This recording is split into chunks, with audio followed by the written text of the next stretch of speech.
Mereka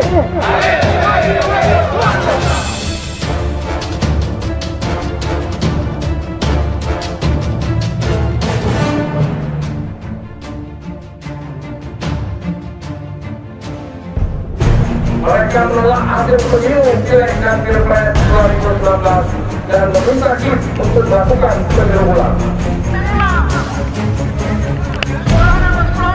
Teriak terus, bakar.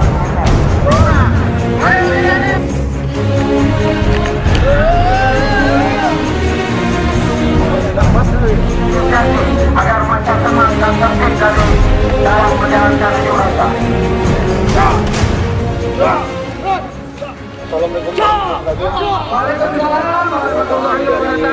Negosiator Sabtu Sulawesi Timur yang mengimbau kepada pendemo ya, jangan anarkis.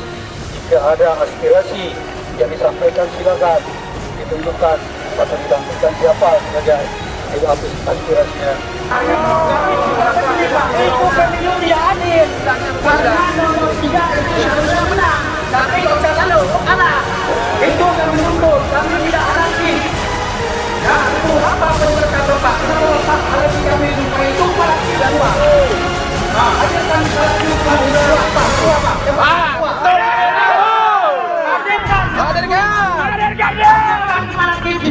itu kami masuk Pak. Ya, jadi kami tentu juga yang dihadirkan di sini. Jadi kan ada aspirasinya, ada yang perlu disampaikan silakan. Jadi jangan beranarkis.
jangan anarkis. Ya silakan, ya aspirasinya nanti disampaikan. Ya, jadi silakan nanti sampaikan, yang lain silakan bubar. Ya, jangan bubar anarkis, silakan kembali ke tempat rumahnya masing-masing. Itu saja dari Satgas Forensik Timur. Satu permintaan kami Pak, kapan bisa dihadirkan ketua ini Pak? Yang maksud dihadirkan sini kan ada prosedur-prosedur yang perlu kita hadirkan. Nanti kalau dihadirkan seperti ini berarti kita bisa mengatur ini. Seorang mengatur ada. Kalau